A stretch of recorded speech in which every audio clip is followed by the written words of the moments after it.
Allahumma shalli ala sayyidina Muhammad. Lanjut. Syarat sahnya wudu yang pertama al-Islam. Yang pertama si orang yang wudu ini mesti beragama Islam. Ya, buat apa orang non muslim wudunya? Dengerin badan mungkin. Kalau nggak Islam nggak sah. Yang kedua, wat tamyiz. Dia harus mumayyiz. Mumayyiz tuh orang anak kecil sudah mulai besar, bisa bedakan mana yang salah, mana yang benar. Mana yang salah ya, mana yang salah, mana yang benar. Mana yang berbahaya buat dia dan mana yang bermanfaat buat dia.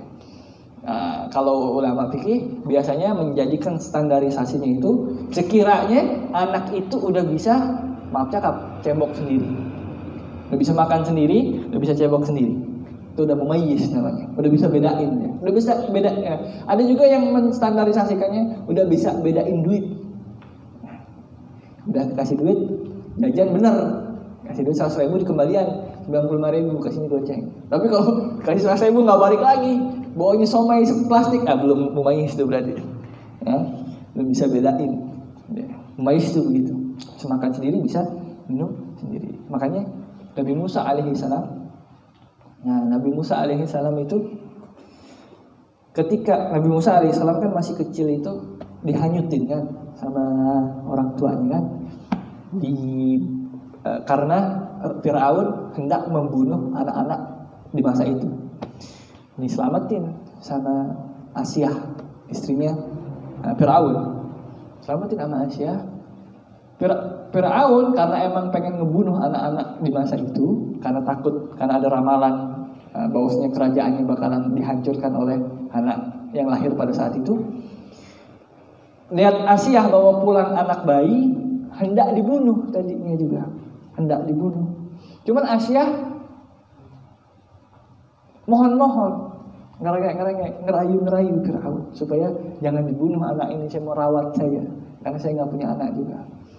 Mungkin Fir'aun aja yang garang seperti itu, kalau udah kena rayuan perempuan, luluh juga ya. Akhirnya nggak jadi dibunuh itu Nabi Musa alaihissalam. Tapi dia apa? Dicoba dulu, dites dulu, dan kebetulan belum dalam usia segitu belum mumayyiz. Nabi Musa alaihissalam belum bisa bedakan mana yang buruk apa yang jelek buat dia. Tapi dites, tesnya gimana? Sama Fir'aun. Dites, dia dipilihkan 2 benda. Yang satu berbahaya buat dia, yang satu tidak. Apa? Bara api sama roti. Bara api sama roti. Dijalanin Nabi Musa alaihissalam. Kalau kan dia belum mumayyiz, belum bisa bedain mana yang bahaya buat dia, mana yang enggak. Ya kan?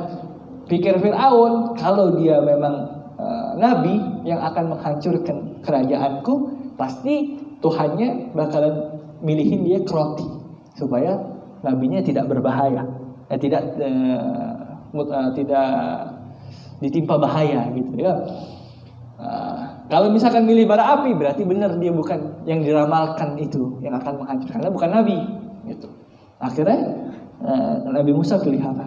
Karena hikmah ilahiyah, Allah tahu kalau misalkan dipilih itu roti bakalan dibunuh Nabi Musa. Akhirnya dipilihlah sama Nabi Musa bara api, dimakan bara api itu. Akhirnya Nabi Musa alaihissalam dalam riwayat itu cadel. Makanya doanya yang masyhur Nabi Musa alaihissalam apa?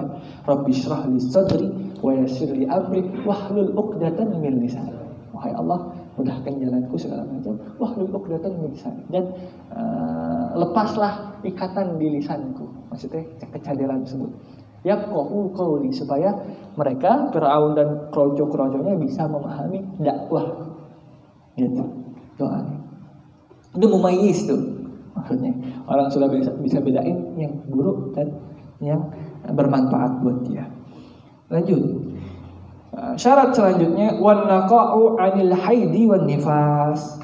Orang bersuci, orang wudu itu harus suci dari haid dan nifas. Orang bersuci perempuan harus suci dari haid dan nifas. Dalam artinya tidak dalam keadaan haid ataupun nifas. Nifas itu darah yang keluar setelah perempuan melahirkan. Biasanya berapa lama? 40 hari biasanya. Paling sedikit lahzah, sebentar, secuilan saja. Nah, orang haid kalau coba-coba wudu, orang haid gitu, mau coba-coba wudu, haram wudunya buatnya. Orang haid coba-coba wudu haram. Begitu juga orang nifas haram wudunya. Bukan hanya tidak sah, tapi haram buatnya. Gitu. Atau apalagi coba-coba sholat, itu kali dia malu baru haid. Biasanya anak remaja putri baru haid tuh malu, dia ketahuan haid. Nah, akhirnya pura-pura sholat, pura-pura wudu, jadi nggak ketahuan kalau dia haid. Nah, dosa. Nah, karena dia sudah balik juga. Gitu. Ya. Terus lanjut. Syarat yang keempat, wa amma yamna usulal ma ilal basharah. Dan dia juga harus bersih, suci dari apa-apa yang menghalangi air sampai kepada kulitnya. Contohnya apa? Tip X contohnya. Atau habis ngecat, jatuhan catnya, ya, atau oli, atau apapun. Itu air nggak bakalan sampai ke kulit. Kalau ada tip X di situ, ada oli di situ, atau ada cat di situ kan, nggak bakalan sampai ke kulit. Yang wajib dibasuh. Nah, kita harus bersihkan itu dulu, hilangkan oli atau cat atau tip X tersebut, baru sah wudunya. Karena semua anggota wudu tersebut, baik berupa kulit maupun rambut, harus kena air. Jadi kalau misalnya tip X-nya yang menghalangi air, nggak sah. Ya. Tato gimana tato? Tato gimana tato? Tato konon dia masuk ke dalam kulit, jadi dia bagian dari kulit tersebut. Nah, tidak mengapa, tato tidak mengapa. Tapi bukan berarti abis ini pakai tato, jangan. Oh nggak apa-apa. Hah?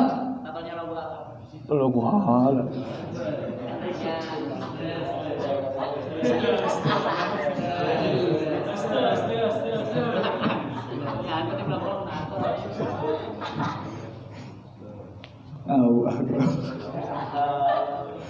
Lanjut. Tato jangan. Karena dalam satu hadis Allah laknat orang yang membuat tato. Tapi kalau udah kejadian, tinggal bertaubat. Ya. Kalau udah kejadian, tinggal bertaubat, udah kejadian. Nah, jangan pakai, ada orang bertato nih, mau taubat, nggak usah pakai setrika. Kan orang dulu begitu. Ya. Karena orang dulu konon katanya orang bertato tuh dikriminalisasi, orang kriminal bertato. Jadi sama pemerintah dulu kadang entah pemerintah dulu entah gimana, pokoknya ada yang dibunuh-bunuhin orang bertato. Makanya di Depok tuh ada gang namanya gang tato. Konon katanya orang-orang bertato dibunuh-bunuhin, buangnya ke situ. Katanya, wallahu a'lam. Iya. Nah itu orang bertato.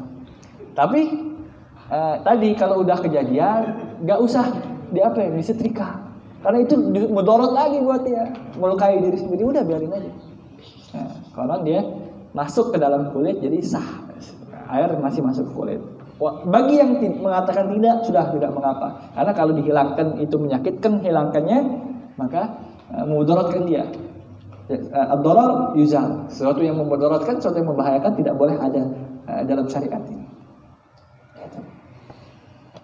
Atau kalau kita orang kaya mau dihilangin pakai laser, nah silahkan. Kan ada laser. Kalau tidak ada bahayanya nggak apa-apa. Hilangin pakai laser. Tuh, Allahumma shalli ala sayyidina Muhammad. Lalu syarat selanjutnya, wa alla yakuna 'alal 'udwi ma yughayyirul ma, dan tidak boleh di atas kulit anggota wudu itu ada sesuatu yang merubah air, merubah status air tersebut. Air kan kebagi menjadi 4. Air itu kebagi menjadi 4. Ada air yang suci mensucikan, ada air yang suci saja, suci mensucikan tapi makruh. Ada air yang suci saja tapi tidak mensucikan yang lainnya. Ada air yang najis, tidak suci. Suci mensucikan air biasa, air padasan, air hujan, air sungai dan lain sebagainya, kita pakai wudu itu. Ada air yang suci saja tapi tidak mensucikan. Contohnya apa? Air sabun. Air sabun kita udah mandi nih, kita pakai sabun, mandi. Lalu kita tadahin lagi air kita. sayang-sayang gitu kan, buat mandi besok ntar sore lagi, atau buat wudhu nggak boleh, karena statusnya udah berubah, dia tidak bisa mensucikan lagi. Nah, apa hubungannya sama ini? Kalau misalkan ternyata ada sabun di sini, ada sabun di tangan kita, kita ilangin dulu sabunnya. Karena kalau kita main wudhu begitu saja, airnya berubah, tidak mensucikan lagi, tapi suci saja, nggak sah wudhunya. Jadi ilangin dulu bekas sabunnya atau bekas warna lainnya, warna lainnya. Gitu. Allahumma sholli ala sayyidina Muhammad. Nah, begitu juga mandi wajib tuh. Kadang orang salah kaprah ketika mandi wajib. Karena orang dulu bilangnya keramas kan. Keramas, orang dulu bilangnya mandi wajib, bilangnya keramas. Sampai ada yang nanya, Ustaz, kalau mandi wajib keramas, mandi wajib nggak pakai sampo, sah apa nggak sah? Ya justru kalau pakai sampo nggak sah. Gitu. Saking nggak tahu nih gitu maksudnya. Dia nanya, ketika dia pakai sampo, mandi wajib nih, dia pakai sampo, lalu udah pas basuh kepala, pas lagi sampoan doang, lagi keramas doang, nggak dibasuh lagi. Ketika samponya itu udah hilang, nggak sah mandi wajibnya. Karena samponya itu, sabunnya itu merubah status airnya. Yang tadinya suci mensucikan, air padasan, jadi suci saja tapi tidak bisa mensucikan. Ya, air sabun. Jadi yang baik gimana? Yang baik kita mandi dulu, nggak usah pakai sabun, mandi wajib dulu. Guyurkan air suci mensucikan itu, air keran itu ke seluruh badan kita. Lalu udah gitu baru kita bersih-bersih pakai sabun, ya sampoan, ya apa dia punya nama, sabunan, ya, gitu. Ya, kadang salah kaprah di situ orang. Allahumma shalli ala sayyidina Muhammad. Lanjut. Wal ilmu bi fardhiyatihi, dan harus sah wudu itu ketika orang yang berwudu harus tahu kalau wudu itu wajib hukumnya. Nah ini udah nih syaratnya, udah kita semua udah tahu wudu itu wajib. Wudu itu wajib karena kalau sholat tanpa wudu tidak sah. Ma la yatimul wajibu illa bi fahuwa wajib. Apa yang tidak sempurna suatu kewajiban tanpanya, maka hal tersebut menjadi wajib. Gitu. Allahumma shalli ala sayyidina Muhammad. Wa alla ya'taqida fardhan min furudihi sunnah. Dan si yang wudu ini tidak berkeyakinan bahwa salah satu rukun dari rukun-rukun wudu itu hukumnya sunnah. Maksudnya apa? Contohnya rukun wudu apa? Basuh muka. Dia tidak berkeyakinan kalau basuh muka itu sunnah hukumnya. Atau basuh tangan itu sunnah hukumnya. Basuh kaki, basuh kepala sunnah. Tidak. Tapi dia berkeyakinan kalau keempat-empatnya itu wajib. Atau niat wajib, atau tartib itu wajib. Gitu. Kalau satu enggak, basuh muka tuh nggak wajib, sunnah aja dia, maka wudhunya nggak sah. Walaupun dia basuh muka, tapi dia berkeyakinan itu sunnah saja. Gitu. Nah, tapi kalau umum, dia nggak tahu yang mana yang wajib, mana yang sunnah, karena diajarkan sama orang tuanya, sama gurunya udah gitu aja, kumur-kumur, apa segala macam, apa rangkaian wudu itu baik yang wajib maupun sunnah. Dia nggak tahu yang mana yang wajib yang sunnah. Dia taunya wudu itu wajib. Dah, dia nggak tahu yang mana yang rukun yang mana enggak. Nah, itu sah. Itu masih sah. Selanjutnya, syaratnya wal ma'ut tahur. Airnya harus suci mensucikan. Tadi itu air yang langsung dari padasan, langsung dari sungai, langsung dari air hujan, atau aqua, dia langsung. Yang tidak suci mensucikan apa? Air teh, air kopi. Jangan wudhu pakai air kopi, atau air kelapa, atau air mawar. Air mawar sama bening, ya kan? Kali gitu, air mawar biar wangi-wangi dikit. Nah, nggak sah. Air mawar tuh yang buat kuburan, ya. Air selainnya, selain yang suci mencucikan tidak sah. Suci mencucikan apa? Aqua masih boleh. Lagi jauh-jauh nggak ada kamar mandi umum atau segala macam, boleh kita beli aqua. Lagi naik gunung apa bawa aqua, wudu pakai air aqua boleh. Ya. Lanjut. Wa izalatun najasati al-ainiyah, dan juga kita harus menghilangkan najis yang aini, najis yang nampak. Najis yang nampak. Contohnya apa? Contohnya kejatuhan tai cicak, kotoran cicak. Tas. Kita mau wudu, jangan langsung bilas aja. Sekalian wudu kan hilang-hilang juga dia. Gitu. Sekalian wudu hilang-hilang juga, enggak sah tuh. Kenapa? Kan merubah air ya. Air datang, kerubah airnya jadi mutanajis. Gitu. Yang benar apa? Hilangin dulu. Hilangin dulu apanya? Hilangin dulu najisnya, yang kelihatan itu. Najis ainiyah namanya. Najis yang kelihatan. Najis ada ainiyah, ada hukmiyah. Bagi dua najis. Ada yang kelihatan, ada yang enggak, udah hilang zatnya. Tinggal asal bekasnya doang. Contohnya apa? Bekas ompol. Bekas ompol udah enggak ada airnya. Udah enggak ketahuan. Itu udah kering. Nah, kalau bekas ompol namanya hukmiyah. Kali gitu, anak kita ompol di sini. Belum kita basuh, biarin kering, jemur matahari atau kenapa. Enggak ada, enggak kelihatan. Nah, itu boleh langsung wudu. Itu boleh langsung wudu. Itu sekalian mengangkat najis. Tapi kalau masih becek, langsung wudu, enggak sah. Ya. Walaupun hilang-hilang juga dengan air wudu, tapi enggak sah jadinya wudunya. Lanjut.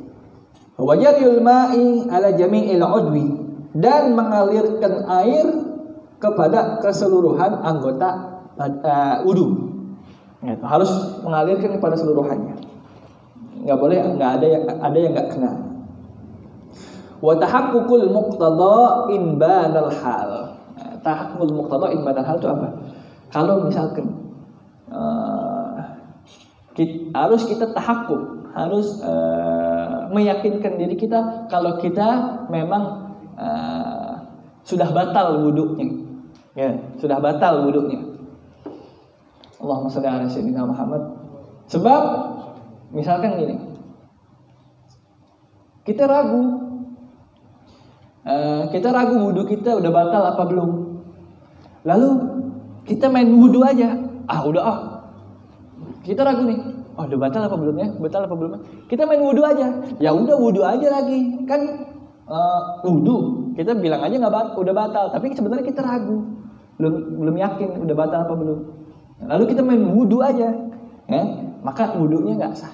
Kalau tahu-tahu batal, maka kita dalam keadaan tidak punya wudu. Tapi kalau tahu-tahu kita memang sudah punya wudu kita yang kedua enggak keanggap. Gitu. Jadi kita ketika mau wudu harus meyakinkan diri kita dulu. Kita udah batal apa belum? Kalau ragu, mendingan gak usah wudu. Kenapa? Ketika ragu, balik ke hukum asal. Kita ragu. Saya udah wudu apa belum ya? Saya udah batal apa belum ya? Wudunya. Saya udah batal apa belum ya? Nah, kita ragu tuh. Nah, pakai hukum asal. Asalnya kita udah wudu dan belum batal. Jadi gak usah wudu lagi. Ketika ragu. Atau kebalikannya, saya udah wudu apa belum ya? Hukum asalnya kalau kita sudah wudu apa belum, berarti belum wudu. Karena kan sebelum wudu tidak wudu dulu. Tapi kalau yang ragunya udah batal apa belum, berarti dia yakin udah wudu. Baliknya ke wudu. Paham belum? Tadi. Kalau ragu, lalu kita main bablas aja, nggak meyakinkan diri kita dulu. Lalu kita baru tahu, dikasih tahu orang, tadi ente emang batal wudu ente. Nah, itu kita otomatis wudu yang kedua itu tidak dianggap dan tetap batal gitu. Kalau kita udah sholat kita batal juga. Jadi bagusnya gimana? Kita ragu, lalu kita emang ragu betul-betul kuat, nggak mau pakai hukum asal, apa? Batalin dulu wudu kita. Apa? Maaf cakap, pegang satu yang membatalkan apa? Pegang dengan telapak tangan kita kemaluan. Tapi ngumpet-ngumpet, jangan depan orang. Lagi samping itu, ragu nih. Masukin tangan aja, jangan ngumpet mana itu, biar nggak kelihatan. Itu ya. Main rokok aja, ntar masuk merokok aja. Karena tidak sah membangun ibadah di atas keraguan. Itu ya. Ketika ragu, pasti baliknya ke yang yakin, yang asal. Tadi ya, ingat-ingat. Ini kaidah nih, supaya kita nggak dirundung sama was-was. bisikan setan. Apa? Kalau kita ragu antara kita udah batal apa belum, ragunya udah batal apa belum, maka kita belum batal. Ragu udah batal apa belum, kita belum batal, nggak usah wudu lagi. Tapi kalau kita ragunya, saya udah wudu belum tadi ya? Beda tuh ya. Udah batal apa belum sama udah wudu apa belum. Kalau udah batal apa belum berarti belum batal. Tapi kalau udah wudu apa belum berarti belum wudu. Wudu. Itu kaidah supaya enggak dimain-mainin sama was-was. Itu sekarang sering banget suka dimain-mainin sama was-was. Makanya berasa keluar kencing sedikit. Ya kan? Was-was. Lawan. Was-was kudu dilawan. Kalau enggak kita capek dipermainkan setan. Waliyadzubillah. Terus wadawamun niyah hukman, dan niatnya itu harus langgeng sampai akhir wudu. Dalam artian apa ya? Di tengah-tengah wudu kita enggak, ya Allah saya enggak mau wudu gitu dalam hati. Begitu maksudnya. Lagi wudu nih. Saya enggak mau wudu tapi dilanjutin. Nah, itu enggak sah tuh. Bukan berarti harus niat terus sepanjang wudu, enggak. Niatnya cukup pertama, cuman jangan sampai dirubah niatnya. Gitu. Kali gitu, niat wudu, ya Allah saya niat wudu supaya mengangkat hadas kecil. Ya. Tapi di tengah enggak ya Allah, enggak, biar jangan, bukan biar hadas kecil, enggak, biar seger aja. Itu enggak sah jadinya. Ya. Yang penting basah segala macam, enggak sah. Itu maksudnya. Bukan berarti dawam niat itu, langgeng niat itu harus niat terus sampai akhir wudu, enggak. Tapi sekiranya tidak merubah niat tersebut. Nah, lalu wa adamu ta'liqiha, dan tidak boleh menggantungkan niat itu pada yang lain. Maksudnya contohnya apa? Lagi wudu nih. Nawaitu, ya Allah saya niat wudu, tapi kalau datang Bang Oman nggak jadi wudunya. Itu menggantungkan tuh. Nah, seketika itu juga mau datang nggak datang Bang Oman nggak sah wudunya. Karena digantungkan niatnya ke hal yang lain. Ada mau ta'liqiha. Ya. Wa dukhulul waqti. Nah, wa dukhulul waqti wal mualah lida'imil hadas. Ada dua syarat terakhir, yang mana dua syarat ini khusus untuk orang yang hadasnya terus-terusan. Contohnya salisil baul. Salisil baul tuh kencingnya keluar terus, enggak ada klepnya udah copot. Enggak bisa tutup buka tutup, enggak. Los ya. Enggak berasa. Itu namanya salisil baul. Daimul hadas, terus-terusan berhadas. Orang tua biasanya begitu. Klepnya udah copot. Yang seperti ini ada dua syarat khusus buat dia. Apa syarat khususnya? Yang pertama, dukhulul waqti, sudah harus masuk waktu sholat.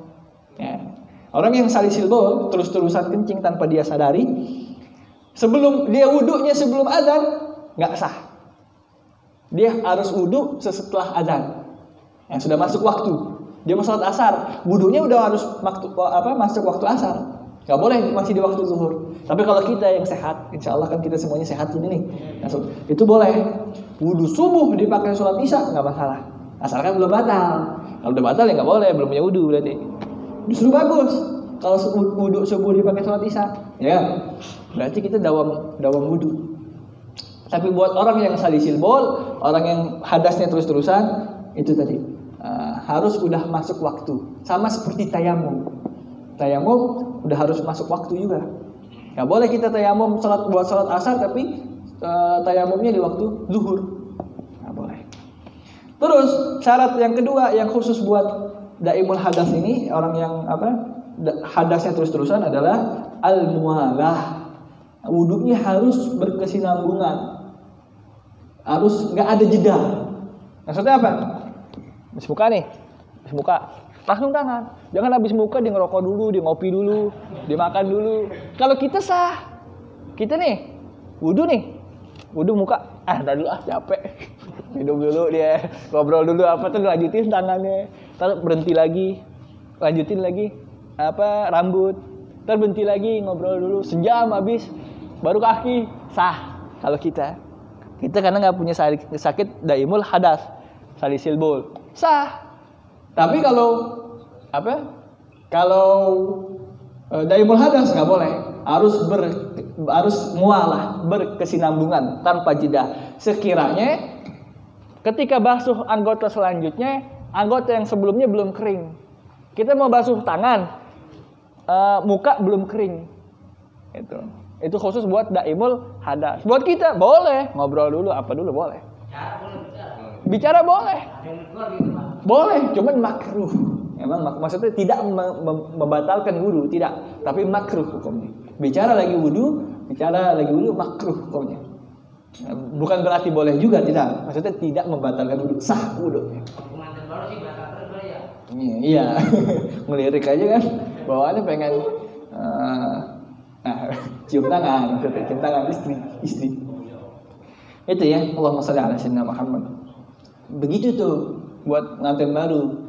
Karena pengantin baru kalau lepek malu dia. Iya.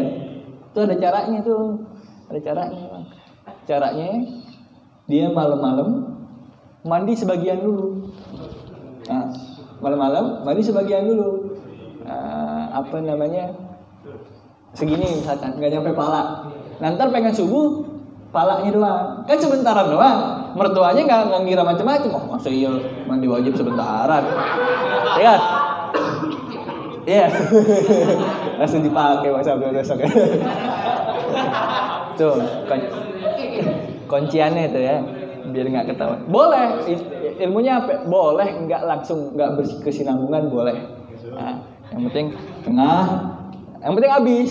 Jangan enggak lupa, kalau lupa bahaya juga. Wah, wudu, ngajak ngobrol dulu segala macam lupa aja. Lagi wudu. Ada lagi pertanyaan? Ada aja. Ada lagi? Bentar, jam berapa nih? Udah kali ya? Cukup ya? Besok kita lanjutkan kembali, yaitu sunnah dalam berwudu. Kalau ada pertanyaan silahkan tafadhal. Nggak ada pertanyaan? Model tadi kayak begitu, dijemurkan ngobrol, sholatnya sah apa enggak? Sholatnya sah. Selama wudunya sah, sholatnya sah. Tapi modelnya pakai ngobrol-ngobrol dulu gitu. Sholat, kalau lagi sholat nggak sah. Nggak apa-apa orang nanya. Ini, syuk, Isma. Ini yang bikin kita malas nanya nih. Giliran nanya diketawain. Padahal justru dia ketika nanya tuh berpikir. As-su'al nisful fahm. Justru saya tenang, bagus. Gitu, modelnya kan cuci tangan dulu, terus ngobrol dulu, katanya kan ngopi, ngomong. Tapi kan udah kelar nih semuanya, wudunya, terus sholat. Terus sah. Bukan pas lagi sholat ngomong, enggak. Tapi lagi itu sah. Selama wudunya sah, ente sholat menggunakan wudu itu sah juga sholatnya. Gitu. Tapi sah itu bukan berarti ente harus kerjain, enggak. Kalau udah begini, kata Ustaz ngopi dulu, kata Ustaz ngobrol dulu. Kalau ente buka sedikit ngobrol ngopi, enggak, bukan begitu. Bukan saya anjurkan begitu, tidak. Tapi kalau kejadian begitu sah. Itu barangkali habis di sini air, ya kan? Terus ente lanjutin. Nah, enggak usah, maksudnya ente nyari air lagi, enggak usah dari ulang wudunya, lanjutin aja supaya tidak mubazir juga. Kan orang lagi habis, kan? Gitu. Kan berarti harus ngopi dulu, makan dulu enggak? Kopi tanggung nih. Habisin dulu. Enggak apa-apa tuh kali takut sholat kepikiran kopinya kan? Enggak habis, dihabisin orang. Ya. Ada lagi pertanyaan? Silakan. Nggak ada? Kalau nggak ada kita tutup dengan baca Al-Fatihah dan doa. Mudah-mudahan apa yang kita dengarkan, apa yang kita pelajari, apa yang kita baca pada malam hari ini ada gunanya, ada manfaatnya, dan juga bisa kita praktekkan pada hari-hari kita. Dan mudah-mudahan atas ilmu ini Allah terima amal ibadah kita, baik yang zahir maupun yang batin. Ala hadhihi niyyah wa la kulli niyatin salihah. Al-Fatihah ila hadrati Rasulillah wa ila habibihi Al-Habib Al-Bakar bin Abdullah bin Talib Al-Fatihah.